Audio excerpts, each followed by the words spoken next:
الرجيم بسم الله الرحمن الرحيم الحمد لله رب العالمين والصلاة والسلام على سيدنا ونبينا أبي القاسم المصطفى محمد وآله الطيبين الطاهرين وأصحابه المنتجبين. الفصل الثامن في إثبات الغاية فيما يعد لعبا أو جزافا أو باطلا والحركات الطبيعية وغير ذلك. Yedinci merhalenin 8. faslına geldik. Bu 7. merhalenin 8. faslı 7. fasılda anlatılmış olan konuya bazı işgaller yapılmış ve o işgallere cevap mahiyetindedir. Ki 7. fasılda hiçbir fail yoktur ki onun gerçekleştirmiş olduğu fiilden ya ondan sudur edecek fiillerde gaye olmamış olsun. Bu iddiayı 7. fasılda yaptı. Yani eğer varlık aleminde bir fail söz konusu ise, illet-i failiye söz konusu ise, bu illet-i failiyenin gerçekleştirmiş olduğu fiillerde bir gaye söz konusudur. Buna bazı işgaller yapılmış. Genel anlamda illet-i faileyi 3 kategoride değerlendiriyorlar. Bir, mücerred alemindeki illet-i failiye, ki bu mücerred alemindeki illet-i failiyeden bir de Zat-ı Bari Teala'dır. Hem mücerred olan varlıklar illettir, illet-i failidir. Hem Zat-ı Bari Teala illet-i failidir. Ve hem madde aleminde şuur sahibi olanlar illet-i failidir. Ve hem madde aleminde şuur sahibi olmayanlar illet-i faili olarak 3 kategoride değerlendirebiliyoruz. Öyleyse Zat-ı Bari Teala illetül ileldir zaten, ki faili bir teshirdir. Eğer biz o zikrettiğimiz 8 kısım illet-i faillerden biz yaparsak, değerlendirirsek, dikkate alarak onlar üzerinden değerlendirirsek, Zat-ı Bari Teala illet-i failidir. Faile bir teshirdir. Yani varlık aleminde ne kadar failler varsa kendi fiilleriyle birlikte onun iradesi dahilindedirler. Dolayısıyla ona faili bir teshir diyebiliyoruz ki hepsini, bütün failleri teshir etmiş durumdadır. Ama her halükarda illet-i failidir. Zat-ı Bari Teala'nın illetlerinde fiil var mı, gaye var mıdır, yok mudur? Bu elbette burada bu konuya Allame fazla girmiyor.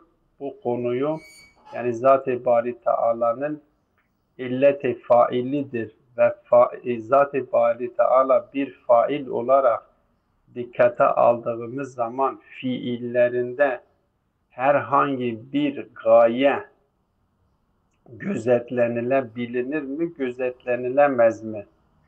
Bu kelamcılar arasında ciddi ihtilaflara neden olmuş ve özellikle Eş'ari ve Maturidi'ye göre Zat-ı Bari Teala da Zat-ı Bari Teala'nın fiillerinde bir gaye gözetlenilemez.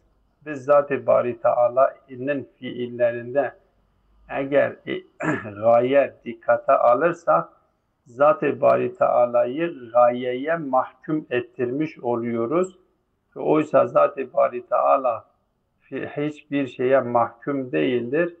Dolayısıyla Zat-ı Bari Teala'yı fiile sürükleyecek hiçbir illet söz konusu değildir.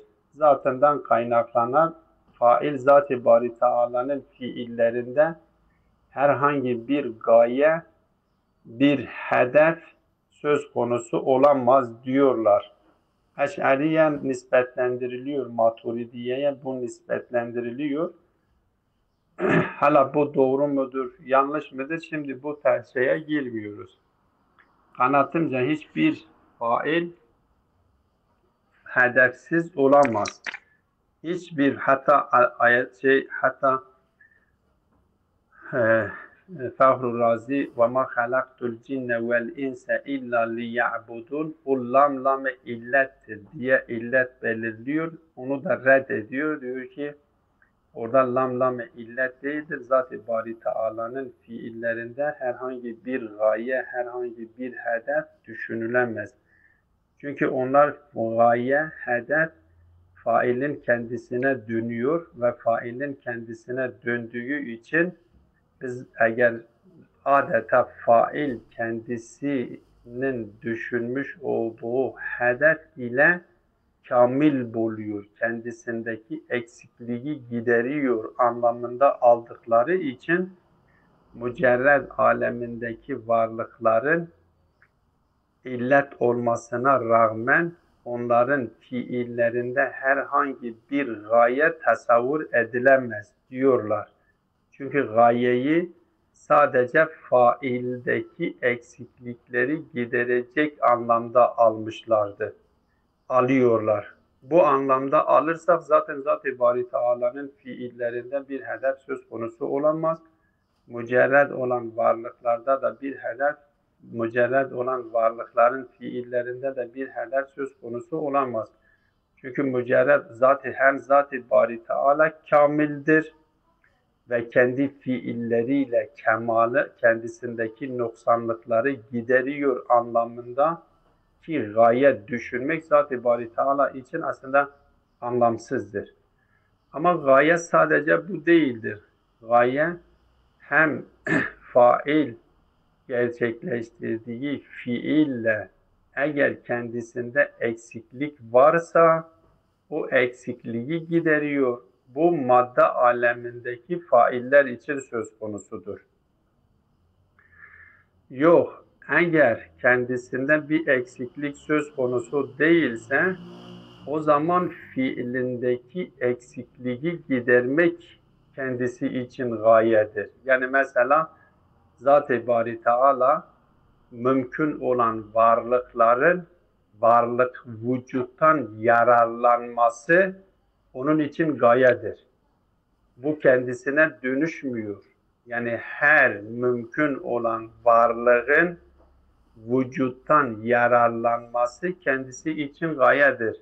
Öyleyse Zat-ı Bari Teala'daki gaye fiilindeki o noksanlar, o icat edeceği varlıkları, o fiili gerçekleştirecek fiil neticesinde vücut bulacak varlığın, o ma'lulun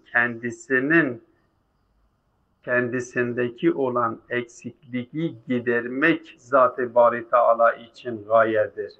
Ma'luldaki eksikliği gidermek Zat-ı Bari Teala için gayedir. İlletteki eksikliği gidermek için değildir. İlletlerdeki eksiklikleri gidermek gaye sadece maddi olan, eksik olan faillerde söz konusudur. Ama Zat-ı Bari Teala'da böyle bir durum söz konusu değildir. Dolayısıyla Zat-ı Bari Teala'daki gaye nedir? Ma'luldeki eksikliği gidermek. Tabi ma'lulun kapasitesine göre. Mücerred olan varlıklarda da aynı şekilde. Çünkü kendileri de kamildir. Baştan ne kadar nasıl mümkün ise o mümkün oldukları şekliyle yaratılıyor. Ve dolayısıyla kendilerinde bir eksiklik, bir madde yani istidat söz konusu değildir ki o istidatlarını fiiliyata geçirmek kendileri için hedef olmuş olsun. Dolayısıyla mücerred aleminde Zat-ı Bâli Teala olmak üzere mücerred alemindeki varlıkların, illetlerin ya faillerin gayesi me'lullerdeki eksikleri gidermektir. İlletteki eksiki gidermek değildir. Dolayısıyla orada da hedefsiz bir fail söz konusu değildir. Yalnız hedefi ve gayeyi doğru anlamaktır. Bu mücerred alemi Zat-ı Bari Teala bağlamında ve mücerred olan varlıklar bağlamında bu şekilde bu cevaplandırılıyor. Eğer dikkat etmişseniz, mutala ettiyseniz o Mehdi Mümin'in şerhinde buna değiniyor. Ama Allame bu konuya girmiyor burada. Allame'nin girmiş olduğu konu sadece madde alemiyle ilgilidir. Madde alemindeki failler iki kısımdır. Ya şuur sahibidir ya şuur sahibi değildir. Bazıları gelmişler şuur sahibi olmayanlarda gayenin olmadığını veyahut da bazen çocukların gerçekleştirmiş olduğu olarak nitelendirdiğimiz şeyler lab olarak kabul ettiğimiz ya cezaf yani anlamsız, hedefsiz fiiller diyor vardır. Ya mesela batıl kendisi bir hedef gözetlemiş ama hedefine varmadığı zaman ona da batıl deniliyor. Bunları hedefsiz, bunları gayesiz olarak nitelendirmişlerdir. Allame Tabatabai bunlara cevap veriyor burada. Ve burada kendisi diyor ki, kendisi burada iki noktaya işaret ediyor. Detayını kitap üzerinden açıklamaya çalışacağız. Sadece o iki genel noktaya işaret ediyoruz. Bir tanesi budur ki fail ya şuurludur ya şuurlu değildir. Allame'nin vereceği cevap, hepsine vereceği cevap budur. Diyor ki fail ya şuurludur ya şuurlu değildir. Eğer şuurlu ise zaten kendisinin gerçekleştirdiği fiilde hedef gaye vardır.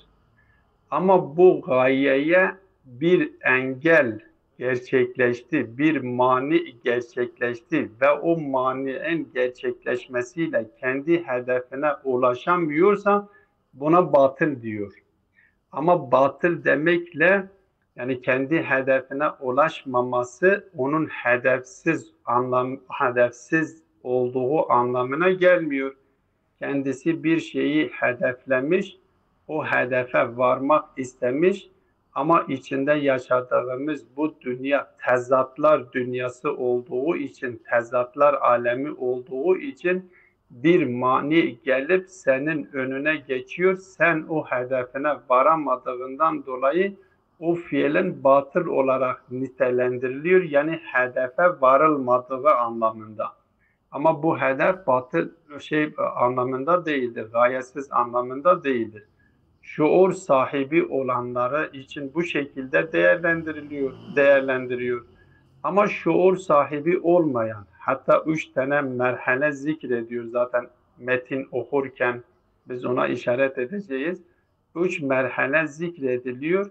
Bedendeki o failler her halükarda ya şuur sahibidir ya şuur sahibi değil. Hatta bedenimizin gerçekleştirdiği eylemler bile onlar da fail olarak nitelendiriliyor.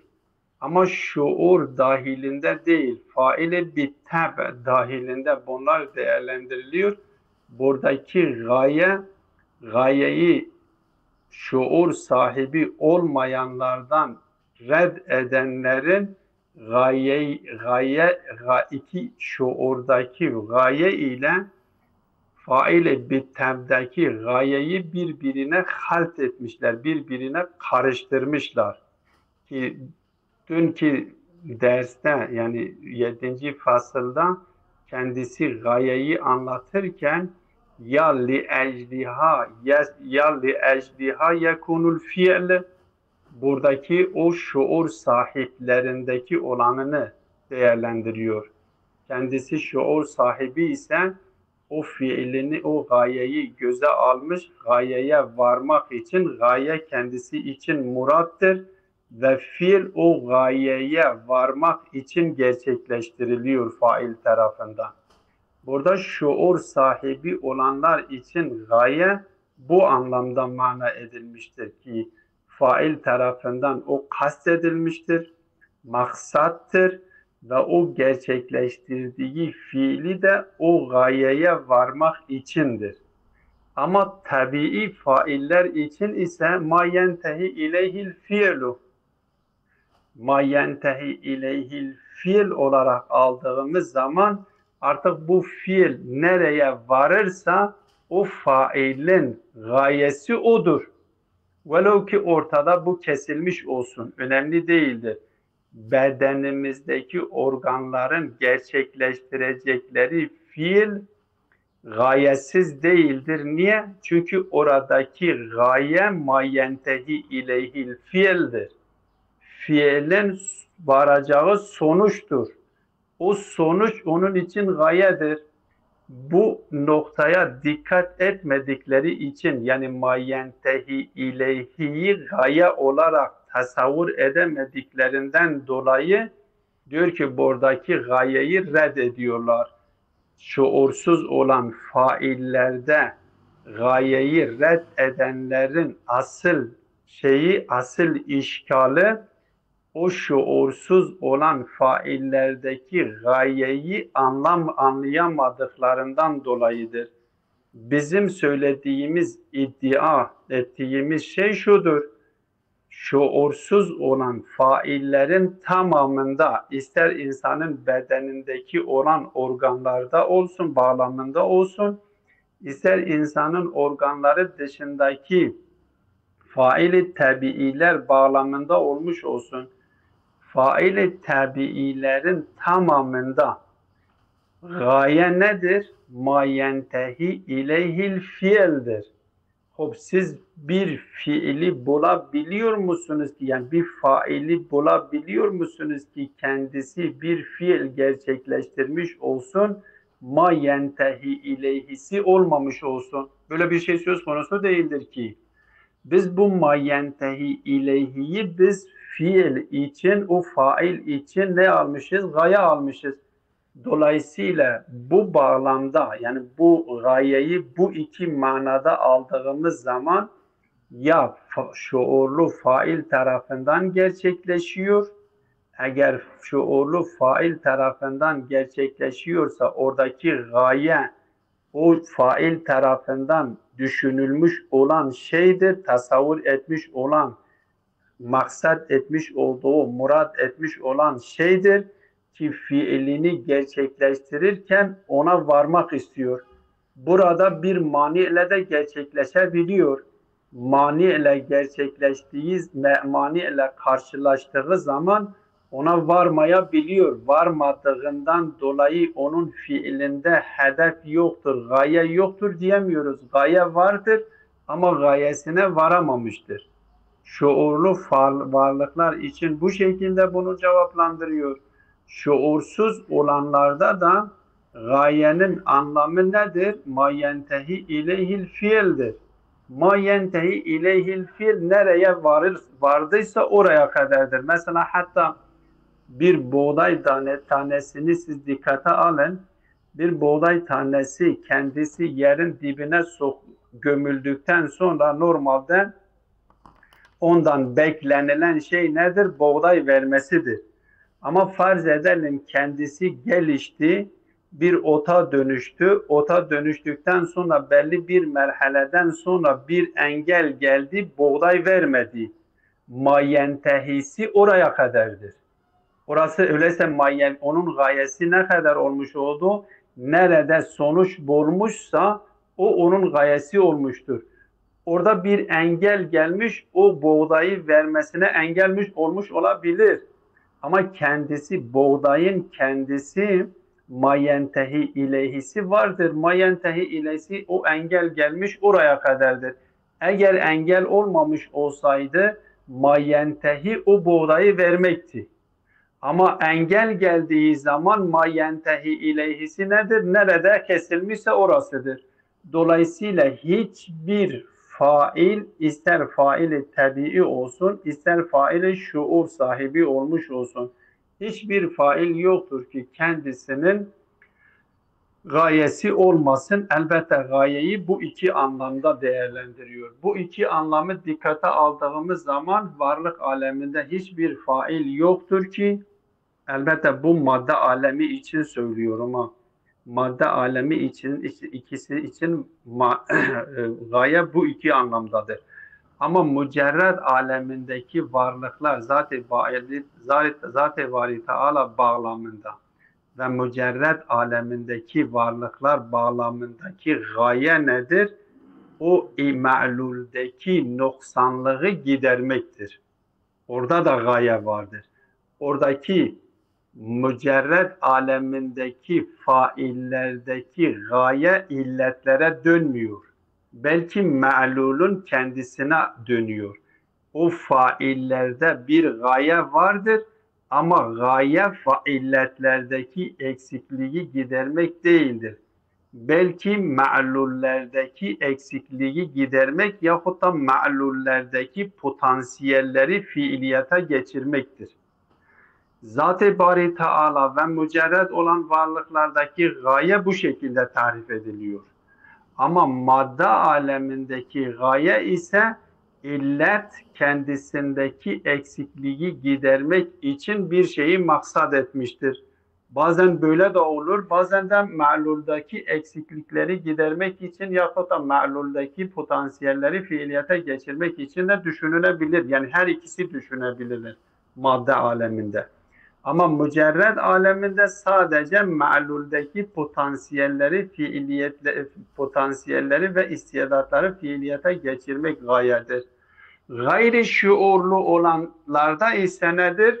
Ma yentehi ileyhil fiildir. Bu şekilde baktığımız zaman varlık aleminde felsefi olarak hiçbir fail gayesiz tasavvur edilemiyor. Şimdi bunu uygulayalım bakalım nereye kadar gidebiliyoruz. El-Feslu Thaminu fi isbatil gayeti fi ma yuaddu la'ben. Bu dikkat edin, buradaki şeyler hepsi madde alemiyle ilgilidir. Ma yuaddu la'ben, la'b olarak mesela çocuğun oynaması gibi. O cezafen yahut da mesela anlamsız şeyler, cezaf. O batilen ya batıl. Vel harekat-ı tabiiyeti, ya harekat-ı tabii ki şuur sahibi olmayan fail-i tabii tarafından gerçekleşen hareketler ve gayri zalike. Rubbama yuzannu ennel fevail tabiiyete la gayete laha fi ef'aliha.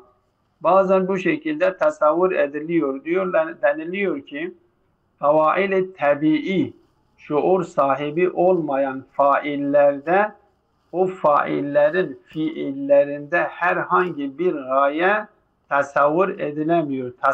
Gayesiz yoktur diyor. Zennen ennel gayete yecibu en tekune ma'lumeten muradeten lil faili. Onları bu düşünceye sürükleyen anlayış nedir? İşte budur. Onları favaili tabii olarak düşündüğümüz faillerde, fiillerinde herhangi bir gaye söz konusu değildir iddiasına, anlayışına sürükleyen şey bu zandır. Diyorlar ki ennel gayete, sadece gaye nerede olabilir diyor. Ennel gayete yecibu en tekune ma'lumeten, faili tarafından bilinmesi gerekiyor. Muradeten, murad olması, kast edilmesi gerekiyor faili. Fail tarafından hem bilinmesi gerekiyor, hem o fail tarafından kast edilmesi, murad edilmesi gerekiyor. Bu zanna binaen, ki zennen burada diyor, bu zenni kelimesini kullanarak bunun bilgi olmadığını, bu iddia da bir zandır. Bu zan üzerinden bu şekilde, yani gayet hakkındaki anlayışlarının doğru olmadığından kaynaklanıyor. Çünkü onlar gayeyi nasıl anlamışlar? Diyorlar ki gaye fail tarafından evvelen bilinmesi gerekir. Saniyen fail tarafından kast edilmesi, murad edilmesi gerekiyor. Bu sadece faili bir şuurlarda geçerlidir. Faili bir tablerde, faili tabiilerde böyle bir şey söz konusu değildir. Oysa Allame buna zaten cevap vermiş. Lakinneke arafte ennel gayete e'ammun min zalike. Oysa sen bir daha 7. fasılda biz bunu açıkladık. Gayet sadece bu değildir. Gayet denildiği zaman söylediğimiz uç anlamda geliyor. Hem fail tarafından tasavvur edilir ve sadece me'lul için geçerlidir. İllete dönmüyor faydası ki mücerred aleminde öyledir. Ya fail tarafından tasavvur ediliyor, fail tarafından gaye ediliyor, kast ediliyor ve kendisindeki o eksiklikleri gidermek için yapıyor. Bu da şuurlu madde alemindeki şuurlu failler tarafından gerçekleşiyor. Yahut da nedir? Ve enne lil fevaili tabiiyyeti gayetun fi af'aliha. Oysa onlarda da gaye vardır. Oradaki gaye nedir? Oradaki hiye ma tentehi ileyhi harekatuha. Ve enne lil fevaili tabiiyyeti gayetun fi af'aliha. Onlarda da gaye vardır. Hiye o gaye nedir? Ma tentehi ileyhi harekatuha. O hareketlerinin vardığı sonuç neyse, İster sonuç, misal verdiğim gibi bir buğday tanesini düşünelim. İster o buğday tanesinin gelişip buğday vermesiyle sonuçlansın, ister bir engel gelmiş olsun onu engellesin ve buğday vermeden önce o sonuçlanmış olsun. Sonuçlanmış olduğu noktaya kadardır onun. Hareketi oraya kadardır. Eğer engel olmamış olsaydı, çünkü engel olduğu zaman şuur sahibi olanlarda da engel olduğu zaman o da kendi o maksadına düşünmüş, tasavvur etmiş olduğu o maksadına ulaşamayabilir. Ama orada onun bir gayesi yoktur diyemiyoruz. Elbette onun fiili, çünkü o gayeyi elde etmek için, o maksada varmak için, o fiili gerçekleştirdiği için ve o fiil o gayeyi gerçekleştirmediğinden dolayı o fiil batıldır diyoruz. Oradaki şuur sahibi kendisi o fiili gerçekleştirip varmak istediğine varmadığı için o fiili boşa gitmiş sayılabilir.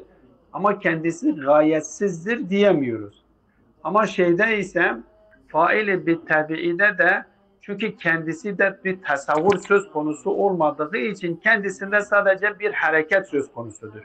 Artık o hareketin bittiği yer onun gayesidir. Bu bittiği yer ya bir engelle karşılaşıyor, ortada kesiliyor, ya bir engelle karşılaşmıyor, gidiyor ta buğday verinceye kadar gidiyor. O fark etmiyor. Bittiği nokta onun için gaye olmuş oluyor. Hop. Bu faili tabii bağlamında zikredilmiş olan işgal idi ve Allame Tabatabai faili tabii bağlamında yapılan bu işgala cevap vermiş oldu. Ve rubbama yuzannu enne ketiren minel ef'alil ihtiyariyeti la gayete laha. Bazen de ef'ali ihtiyari sahibi, yani faili beba şuur sahibi olan faillerin fiillerinde de gaye olmadığını düşünmüşlerdir, zannetmişlerdir. Ve rubbama yuzannu enne ketiren minel ef'alil ihtiyariyeti, hatta ihtiyari olan birçok fiillerde gayenin olmadığını tasavvur etmişler, zannetmişlerdir. Şimdi burada birkaç tanesine örnek veriyor. Bu örneği verdikten sonra bunlara cevap veriyor. Birinci örnek nedir? Kemelaibi sıbyani bi harekatin la gayete lehum fiyah. Çocuğun oynaması gibi. Çocuk gidiyor dışarıda, kendisi oynuyor. Diyor ki burada herhangi bir çocuk bir gaye söz konusu değildir. Aslında düşünürse çocuk kendi iç alemindeki bir şeyini atlatmak için gidiyor oynuyor. Yani o çocuk kendini rahatlatmak için velev ki sen kendin dikkate alma ama çocuk o kendisini rahatlatmak için gidiyor oynuyor. Boşuna gitme. Yanlış olabilir. Ya tasavvurunda yanlış olabilir ama her halükarda kendisinde bir gaye yoktur demek imkansızdır ki kendisi bunları zaten cevaplıyor. Ya ve kelle'bi billahyeti. Bazen insan ne yapıyor? Oturmuş olduğu yerde kendi sakalıyla oynuyor. Mesela bunu da ne yapıyor? Herhangi bir hedef söz konusu değil. Bir gaye burada söz konusu değildir. İhtiyaridir.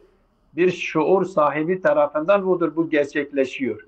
Ama kendisinde yapmıştır? Adet etmiştir. Ama adet etmeden önce o bir gaye doğrultusunda bunu gerçekleştirmiştir. Bazı meleke haline gelmiş olan ameller o meleke haline geldikten sonra gayesizdir diyemiyoruz. İlk olarak daha melekeye dönüşmeden, huya, adete dönüşmeden önce bu bir şey doğrultusunda, bu bir gaye doğrultusunda bunu yapmıştır. Bu sonradan gayeye, melekeye dönüştüğü zaman, adet ve geleneğe alışkanlık haline geldiği zaman belki o esnada o tasavvur edilmiyor. Yani fark edilmiyor ama yine o bilinç altında o gaye söz konusudur. Ve ke intikalil maridin naimi min canibin ila canibin. Mesela diyelim hastalanmış kişi yatıyor yatağında, yatmış ama kendisini sağa sola veriyor. Bu sağa sola vermek de burada nedir? Yani dikkat edin burada bile o harekat-ı tabiiye giriyor. Ma yentehi ileyhil fiile giriyor. Bir ya ket teneffüs ya insanların alıp verdiği nefesler gibi. Ve ke vukufil mutaharriki ila gayetin an gayetihi bi'ardin mani'in yemna'uhu an zalike. Yahut da kendisi şuur sahibidir. Kendisi bir şey yapmıştır. Kendisi bir hedef bir şeyi kendisi için hedef haline getirmiştir. O hedefe varmak için kendisi fiilleri gerçekleştiriyor. Ama o bir mani geliyor, kendisi o gayetinden ne yapıyor? Geri kalıyor. O maksat etmiş olduğu, murad etmiş olduğu maksada ulaşmıyor. Engel gelmiş, engellenmiş oluyor. İlâ gayri zâlike minel emtileti. Ve buna benzer birçok misal getirebiliriz. Bu örnekler üzerinden kendisi geliyor, diyor ki birileri geliyor, diyor ki öyleyse biz iki noktada fail tarafından fiil gerçekleşiyor ve gerçekleşmiş olan fiillerinde gayet söz konusu değildir. Bir, faili tabiilerdeki onu cevap verdi, kısa geçti. İki, faili muhtar, ihtiyar sahibidir, şuur sahibidir. Ama birçok eylemlerinde biz görüyoruz ki kendisinde herhangi bir gaye söz konusu değildir, tasavvur edilmiyor diyor müsteşkil. Ama Allame bunu cevaplandırıyor. Sarın bunun cevabına geçmeden burada çünkü 46 geçiyor. Burada kalsın yarın bunun cevabını yarın inşallah devam edelim.